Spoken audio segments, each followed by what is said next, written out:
ఈ మాటలు ఇంత తర్వాత అసలు ఈ పార్టీకి భవిష్యత్తు ఉంటుందా? రేపు నిజంగానే రేవంత్ రెడ్డి గారి పైన ఏ చిన్న దాడి జరిగినా బాల్కా సుమన్ బీఆర్ఎస్ అని ఇంకా చూడరా ఇంకా జనాలు? ఏంటి మిలిటెంట్ యాక్టివిటీ, రైలు పట్టాలు కోసేయాలా ఏంటి? మనం అంటే సింగరేణి కార్మికుల దగ్గరికి వెళ్ళంట 4 భవనాలు తగలబెట్టేసి జిఎం ఆఫీస్ తగలబెట్టి అక్కడ సింగరేణి భవనాలు తగలబెడితే లేదు వీళ్ళు మన పక్కనే ఉన్నారు పోరాటం చేస్తారని నమ్ముతారంట. What is this sadism? అర్థం ఉందా? ఇది డెమోక్రసీ అనుకుంటున్నావు? ఏమనుకుంటున్నావు నువ్వు? ప్రజలు కష్టపడి డబ్బులు సంపాదించి దానిపైన పన్నులు కట్టి మీ అందరికీ మాజీలందరికీ జీతాలు ఇస్తే ఇలా తయారయ్యారు ఒక్కొక్కళ్ళు. మిలిటెంట్ యాక్టివిటీలు చేయాలా కూర్చుని? ఇది కూడా ఏంటి నీ మోడీ పార్టీ మైలేజ్ కోసం నువ్వు మిలిటెంట్ యాక్టివిటీస్ ఎంకరేజ్ చేస్తావా?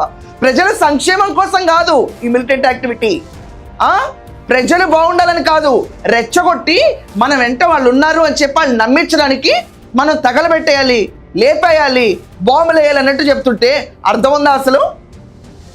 ఏమండి నిజంగా అర్థం ఉందా? చూసి ఆన్ లుకర్స్కి వీళ్ళందరూ క్యాటరింగ్ చూస్తుంటే ఎలా అనిపిస్తుంది? దీనిపైన స్పందన రాదేంటి హరీష్ రావు నుంచి, కేటీఆర్ నుంచి?